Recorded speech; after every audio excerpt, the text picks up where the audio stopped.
네, 수요 예배를 시작하도록 하겠습니다.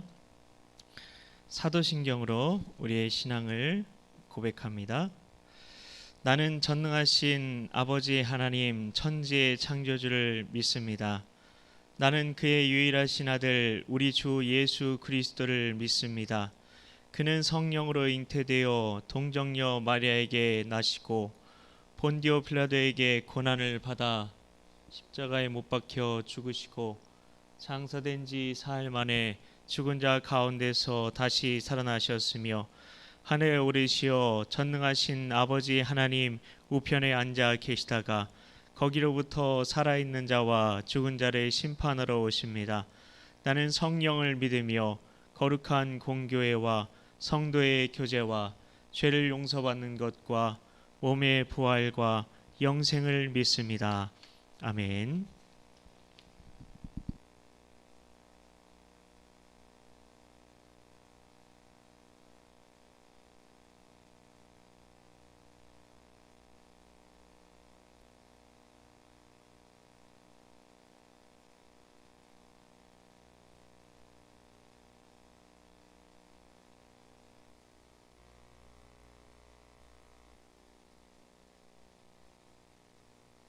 예, 다 같이 찬송가 88장 같이 찬양하도록 하겠습니다.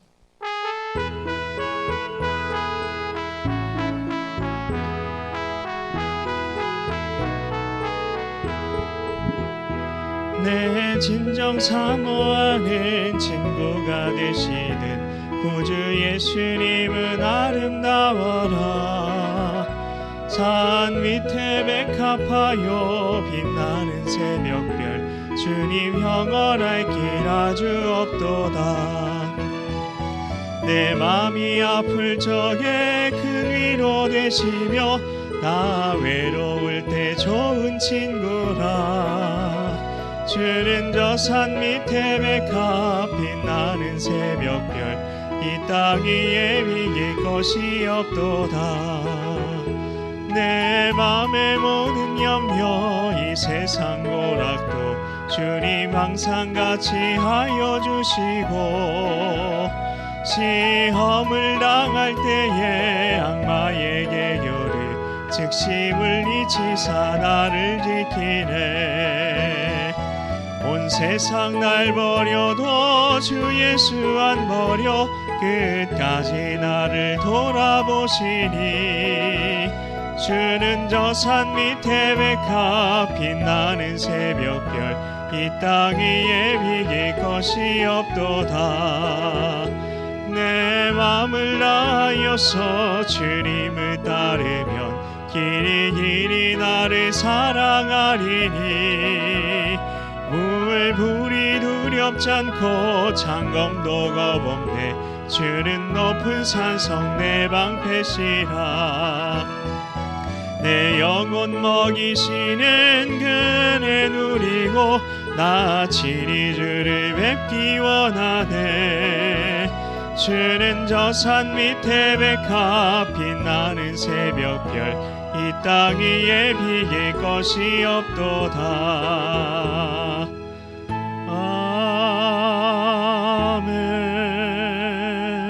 아멘. 찬송가 한 장 더 하도록 하겠습니다. 찬송가 292장입니다.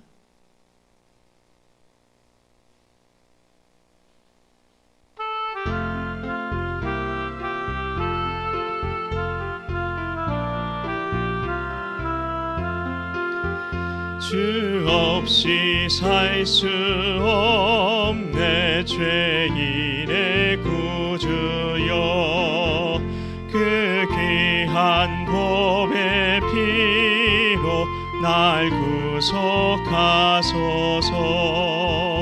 구주의 사랑으로 흘리신 보혈이 내 소망 나의 위로 내 영광 됩니다. 주 없이 살 수 없네. 나 혼자 못 서리. 힘없고 부족하며 지혜도 없도다. 내 주는 나의 생명 또 나의 힘이라. 주님을 의지하여 지혜를 얻으리. 주 없이 살 수 없네. 내 주는 하신다. 내 영의 깊은 간구 마음의 소원을 주밖에 나의 마음 네 알아주리요. 내 마음 위로하사 평온케 하시네.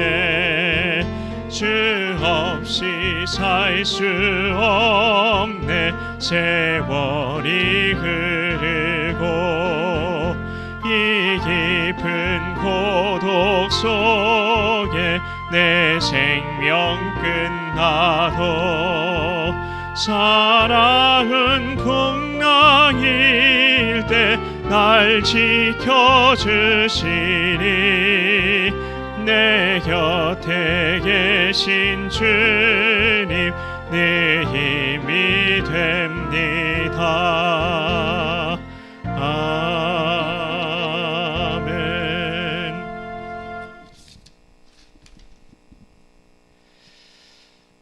네, 우리 다 같이 333 우리 기도 제목 가지고 같이 기도하도록 하겠습니다.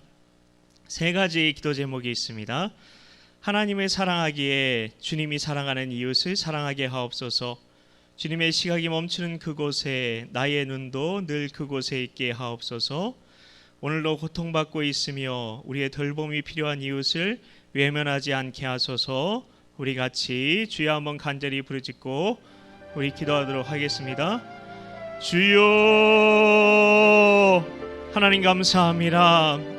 하나님, 우리가 하나님을 사랑하기에 주님이 사랑하는 이웃을 사랑할 수 있도록 하나님 우리에게 하나님의 사랑을 부어주시옵소서. 우리가 하나님을 더 사랑하기 원합니다. 그리하여서 주님이 사랑하는 그 이웃을 주님의 마음으로 하나님의 그 사랑으로 사랑할 수 있는 우리 모두가 될 수 있도록 하나님, 우리가 하나님께서 기뻐하시는 그 삶을 살아갈 수 있도록 하나님을 더 사랑하게 하여 주시옵소서. 하나님, 그리고 주님의 시선이 멈추는 그곳에, 주님의 시각이 머무는 그곳에 하나님 우리의 눈도 늘 그곳에 있길 원합니다. 하나님, 지금 우리가 보고 있는 것이 무엇입니까? 지금 우리가 관심을 두고 있는 것이 무엇입니까? 정말 주님께서 관심을 가지시고 주님께서 머무시는 그곳에 우리의 시선이 머물고 있는지 다시 한번 하나님, 우리의 하나님 시각을, 하나님 영적인 시각을 하나님 우리가 다시 한번 주님께서 기뻐하시는 하나님 그곳에 맞추길 원합니다. 주님의 시각이 멈추는 하나님 그곳에 하나님 나의 눈도 늘 그곳에 있을 수 있도록 하나님 인도하여 주시옵소서. 하나님, 오늘도 고통받고 있는 이웃이 있습니다. 하나님, 우리의 돌봄이 필요한 이웃이 있습니다. 하나님, 우리가 그 이웃들 외면하지 않게 하여 주시옵소서. 하나님, 우리가 정말 진정으로 주님께서 기뻐하시는 그 사랑의 삶, 하나님을 사랑한다면 하나님 이웃도 하나님 내 몸처럼 사랑할 수 있는 그 삶을 살아갈 수 있도록 하나님 함께하여 주시고 하나님 우리를 인도하여 주시옵소서. 우리가 진정으로 주님께서 기뻐하시는 그 길로 걸어가길 원하오니 하나님 주님께서 그 길이라 말씀하여 주셨사오니 주님이 길이 되어 주셔서 말씀으로 말씀이신 예수님께서 우리의 삶을 늘 주장하여 주시고 인도하여 주시고 간섭하여 주시옵소서. 우리가 진정으로 하나님께서 기뻐하시는 그 귀한 믿음의 삶 살아갈 수 있도록 하나님 함께하여 주시옵소서. 주님 감사합니다. 주님 감사합니다. 믿고 감사드리오며 예수님의 이름으로 기도하옵나이다. 아멘. 네, 오늘 하나님께서 주시는 말씀은 열왕기상입니다. 열왕기상 1장 1절부터 4절까지의 말씀입니다. 네, 우리 한 목소리로 봉독하도록 하겠습니다. 다윗 왕이 나이가 많아 늙으니 이불을 덮어도 따뜻하지 아니한지라. 그의 시종들이 왕께 아뢰되 우리 주 왕을 위하여 젊은 처녀 하나를 구하여 그로 왕을 받들어 모시게 하고 왕의 품에 누워 우리 주 왕으로 따뜻하게 하시리이다 하고 이스라엘 사방 영토 내에 아리따운 처녀를 구하던 중 수넴 여자 아비삭을 얻어 왕께 데려왔으니 이 처녀는 심히 아름다워 그가 왕을 받들어 시중 들었으나 왕이 잠자리는 같이 하지 아니하더라. 아멘.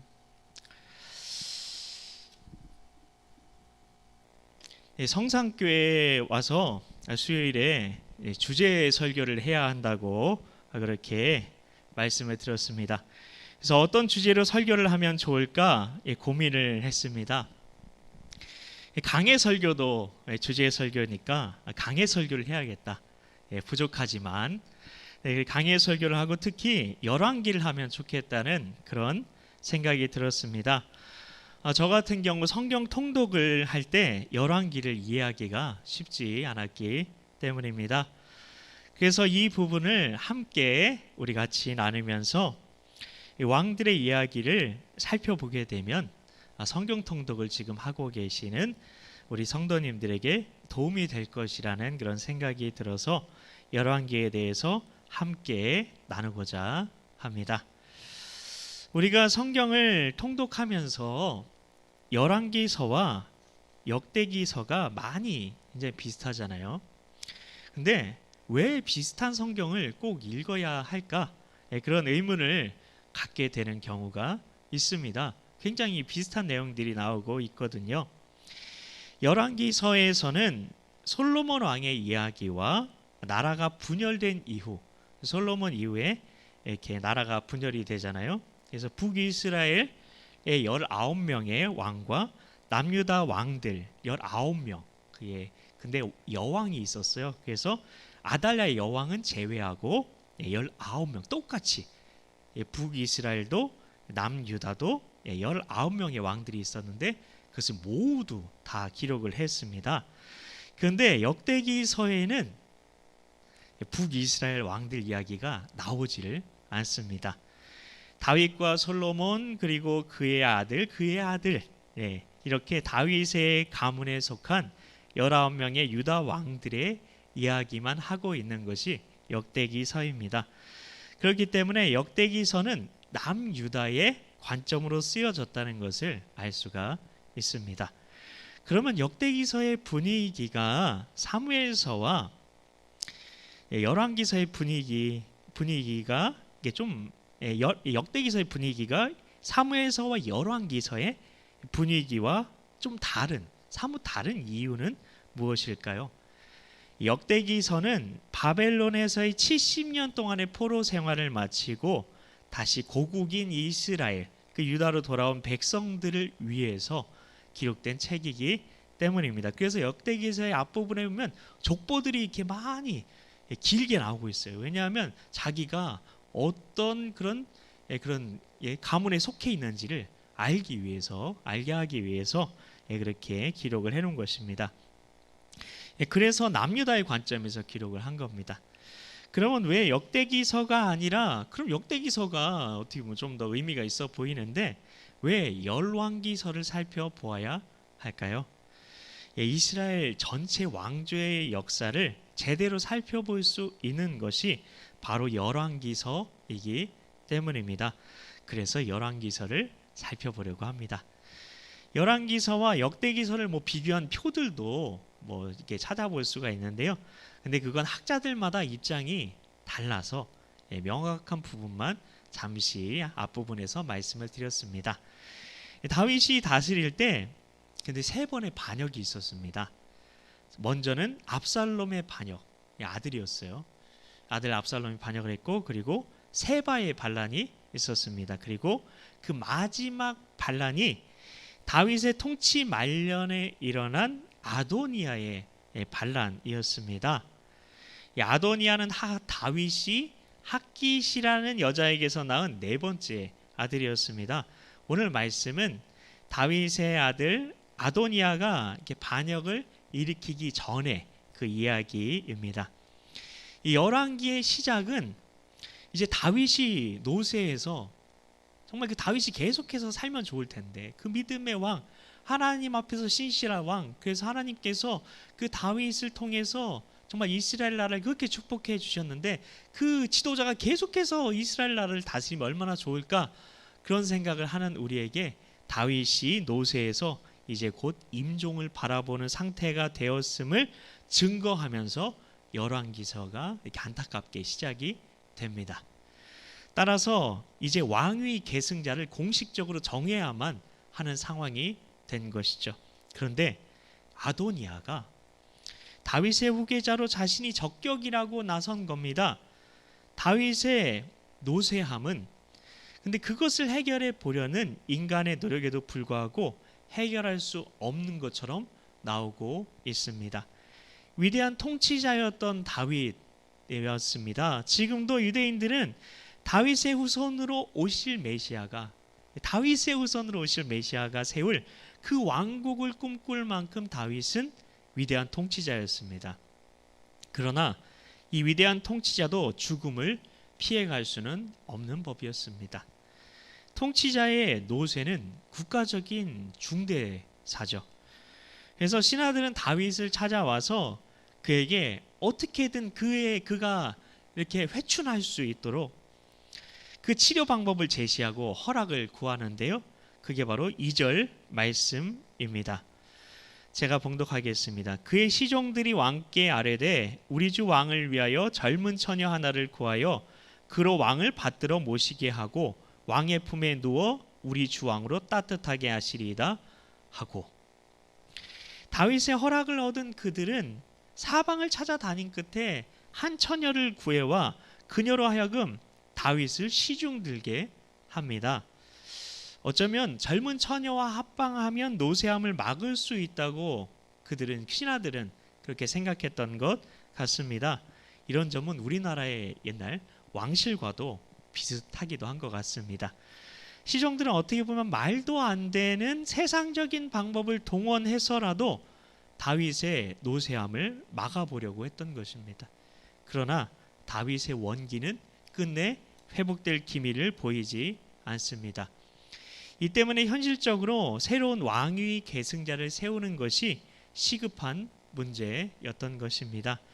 오늘 말씀은 인간이란 어쩔 수 없이 한계를 지닌 존재임을 일깨워 줍니다. 세계의 용사였고 영웅이었던 다윗도 자신에게 찾아오는 노년의 한계를 부정할 수는 없었던 것입니다. 천문학의 대부라고 여겨졌던 칼 세이건이라는 사람은 이런 말을 했다고 합니다. 지구인의 99%는 그 대부분이란 얘기죠. 거의 전부란 얘기인데 지구인의 99%는 우주에서 자신이 있는 곳이 어디쯤인지 죽는 날까지 모른 채로 살아간다 라며 대부분의 사람들이 현실에만 급급한 채 살아가다가 인생을 마친다고 지적을 합니다. 과학자들은 우주의 나이는 138억 년이라고 하죠. 과학자들이 한 얘기인데요. 우주의 크기는 직경으로 930억 광년의 거리로 사실은 거의 무한대에 가깝다고 합니다. 지구의 나이가 과학자들에 따르면 약 46억 년이라고 하고 지구의 크기는 직경으로 12,800km라고 합니다. 문헌상으로 인간의 기록은 약 5,000년 전으로 만물의 영장이라는 인간의 역사는 그야말로 과학자들이 말하는 것에 따르면 한순간에 불과한 거죠. 그 우주의 그 엄청난 크기에 비하면 정말 점과 한순간에 정말 한 점과도 한 점에 불과한 것입니다. 게다가 사람의 생명이 길어야 100년인 것은 어쩌면 찰나라는 단어로도 짧은 것입니다. 인간은 이처럼 유한하다는 것입니다. 이러한 사실에 비추어 봤을 때 우리가 어떻게 살아가야 할지, 누구나 다 인생의 후반전을 향해 달려가게 되는데요. 어느 누구나 예외는 없습니다. 근데 어떤 마음으로 인생을 살아가야 하는지 우리는 말씀을 통해서 생각이 깊어져야 하는 것이죠. 왜 하나님께서는 노쇠함을 허락하신 것일까요?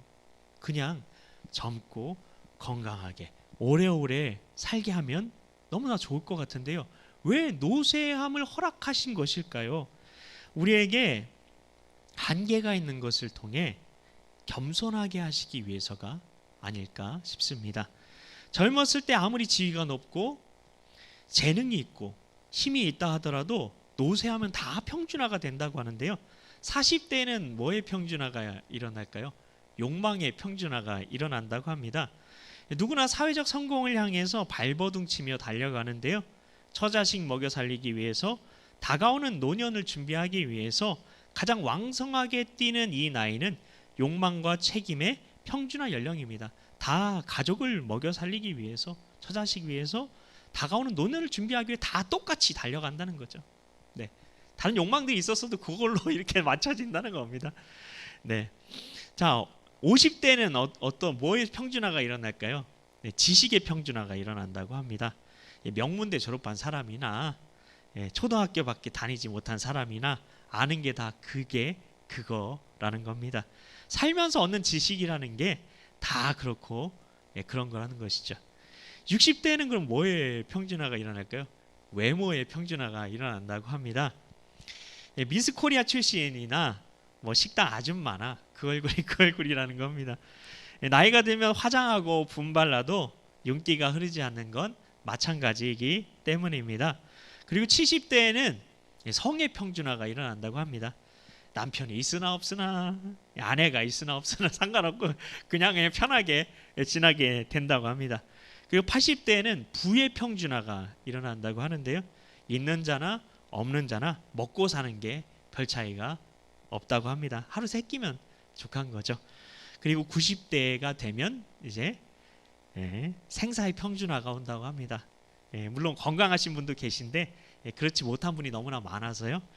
그래서 죽은 자와 산 자의 경계가 모호해진다고 하는데요. 그래서 살았다고 죽은 자보다 별로 나은 게 없고 살아있어도 죽은 것만 못하게 되는 때가 90대라고 합니다. 그래서 노쇠함을 아는 사람은 그래서 겸손할 수 있는 겁니다. 다윗도 자신의 노쇠함이라는 한계를 정확하게 알았던 것입니다. 이 자리에 있는 저도 40대입니다. 이제 평준화가 일어날 나이인데요. 욕망의 평준화가 일어난 시대입니다. 나이 그때인데 이미 그 평준화의 행렬에 저도 들어선 것입니다. 늙어가고 있다는 거죠. 점점 더 모든 것에 있어서 저도 평준화되는 삶을 살게 될 겁니다. 그런데 다윗은 이 모든 평준화의 과정을 다 거쳐서 이제 죽음을 앞두고 있는 것입니다. 다윗은 죽음을 바라보며 자신의 한계를 철저하게 인식했던 사람입니다. 이런 사람은 이 세상에 썩어질 것에 대해서 마음을 두지를 않습니다. 다윗이 바로 이런 사람이었다는 것입니다. 우리는 다윗처럼 노쇠함을 통해 자신의 한계를 인식해야 할 뿐 아니라 결국 한계가 없으신 하나님을 바라보는 데까지 나아가야 하는 것입니다. 한계가 없으신 하나님을 바라보게 될 때 한계가 있는 인간은 한계가 없으신 하나님 앞에서 겸손해질 수밖에 없는 것이죠. 근데 놀라운 것은 에덴 동산에서의 선악과 사건 이후 인간에게 노쇠함과 죽음이라는 한계가 오게 된 것을 성경은 하나님께서 우리를 위해서 그렇게 하셨다고 기록이 되어 있습니다. 창세기 3장 22절인데요. 제가 봉독하겠습니다. 여호와 하나님이 이르시되 보라, 이 사람이 선악을 아는 일에 우리 중 하나같이 되었으니 그가 그의 손을 들어 생명나무 열매도 따먹고 영생할까 하노라 하시고. 이 말씀이 정말 하나님처럼 될까봐 하나님이 시기해가지고 그렇게 하신 말씀일까요? 아니면 염려하고 걱정해서 하신 말씀일까요? 당연히 후자이겠죠. 하나님은 사랑이시니까요. 하나님께서는 선악과를 따먹은 인간이 생명나무 열매를 따먹고 영생할까 걱정하셨다는 것입니다. 하나님께서는 이 노쇠함과 죽음이란 한계를 통해서 인간 스스로가 겸손해져야 되는데 죄의 뿌리가 교만인데 교만하게 될까봐 걱정하셨던 것입니다. 왜 하나님께서는 겸손하길 원하실까요? 신명기 8장 14절 말씀을 제가 봉독하겠습니다. 내 마음이 교만하여 내 하나님 여호와를 잊어버릴까 염려하노라. 여호와는 너를 애굽 땅 종되었던 집에서 이끌어 내시고. 하나님께서는 우리 마음이 교만하여 하나님을 잊어버릴까 염려하신다 말씀하십니다. 이 염려는 사랑의 표현인 것이죠. 관심 없는 사람, 사랑하지 않는 사람에 대해서는 걱정하지 않습니다. 염려하지 않습니다. 그래서 성경에는 하나님 뜻대로 하는 근심에 대해서, 염려에 대해서 기록해 놓으신 겁니다. 사랑으로 우리에 대해서 염려하시고 걱정해 주시는 자애로우신 그런 어머니 같은 마음이 하나님 아버지께 있다는 것입니다. 하나님께서는 우리가 얼마나 쉽게 하나님을 잊어버릴 수 있는지 그 연약함을 너무나 잘 알고 계시다는 것입니다. 그뿐 아니라 우리가 겸손할 때 그 안에 있는 하나님의 은혜를 또한 알고 계시기 때문입니다. 우리가 겸손의 길로 갈 때 하나님께서 우리 삶 가운데 얼마나 큰 은혜를 우리가 누리며 살 수 있는지 그 또한 알고 계시기 때문이라는 것입니다. 진정 우리가 낮아지게 될 때 우리가 하나님께 드리게 되는 고백이 무엇입니까? 주 없이 살 수 없네. 주 없이 살 수 없네.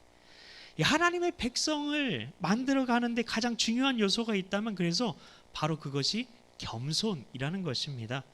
40년 동안 광야에서 철저하게 하나님께서 하신 일은 단 한 가지였습니다. 이스라엘 백성들을 낮추시는 작업이었던 것입니다. 광야 가운데 하나님의 도우심이 없이는 어떤 것도 기대할 수 없는 존재임을, 인간의 연약함을, 그 한계를 철저하게 깨닫게 하셨던 것입니다. 이 겸손함이 이스라엘 백성들로 하여금 철저하게 하나님을 신뢰하게끔 했던 것입니다. 이렇게 하나님을 신뢰하게 될 때 우리에게 주어지는 그것이 무엇입니까? 바로 하나님의 은혜입니다. 하나님께서 그래서 우리에게 한계를 주신 이유는 우리가 영원히 살까봐, 하나님과 같이 될까봐, 그게 아니라 하나님의 더 큰 은혜를 우리에게 부어주시기 위해서, 우리가 주 없이 살 수 없습니다, 그렇게 고백하게 하기 위해서 하나님께서 우리에게 그 노쇠함의 한계 등 우리에게 인간적인 한계를 허락하셨다는 것입니다. 성도 여러분, 네, 말씀을 마칠 텐데요. 하나님께서 그렇게 사랑하셨던 다윗입니다. 그렇게 사랑하셨던 다윗, 내 마음에 합한 자라고 인정해 주시고 칭찬해 주셨던 다윗에게도 하나님은 노쇠함의 한계를 허락하셨습니다. 그 하나님께서는 우리에게도 너희도 한계를 보라 말씀하십니다. 한계를 깨닫게 하시길 원하십니다. 그래서 우리는 하나님 앞에서 한계가 있는 존재임을 철저하게 더 깨달아서 우리의 목숨이 다하는 그날까지 우리에게 삶과 기타 모든 것을 허락하신 한계가 없으신 하나님을 경외하며 그분의 뜻 가운데 이 짧은 인생을 살아가야만 하는 것입니다.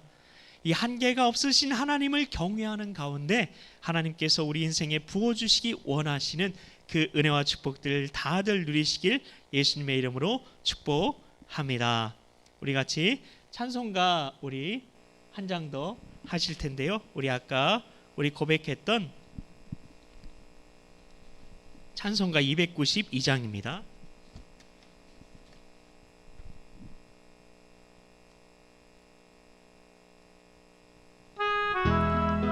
네, 같이 찬양하겠습니다.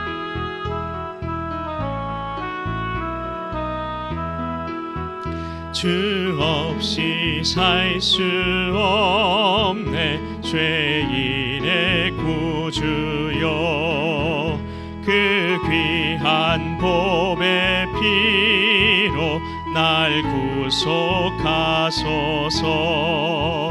구주의 사랑으로 흘리신 보혈이 내 소망 나의 위로 내 영광 됩니다. 주 없이 살 수 없네 나 혼자 못 서리.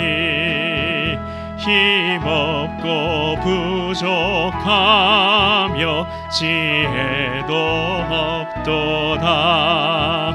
내 주는 나의 생명 또 나의 힘이라. 주님을 의지하여 지혜를 얻으리. 주 없이 살 수 없네 내 주는 아신다. 내 영의 깊은 간구 마음의 소원을 주밖에 나의 마음 네 알아주리요. 내 마음 위로하사 평온케 하시네.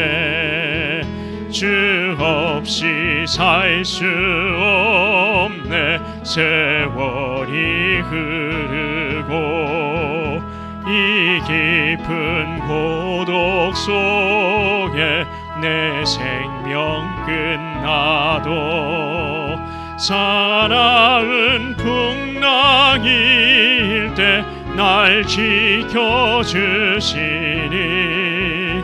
내 곁에 계신 주님 늘 힘이 됩니다.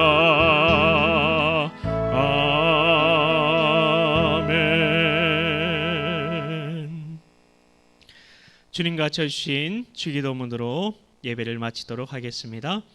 하늘에 계신 우리 아버지, 아버지의 이름을 거룩하게 하시며 아버지의 나라가 오게 하시며 아버지의 뜻이 하늘에서와 같이 땅에서도 이루어지게 하소서. 오늘 우리에게 일용할 양식을 주시고 우리가 우리에게 잘못한 사람을 용서하여 준 것 같이 우리 죄를 용서하여 주시고 우리를 시험에 빠지지 않게 하시고 악에서 구하소서. 나라와 권능과 영광이 영원히 아버지의 것입니다. 아멘. 예배를 마쳤습니다.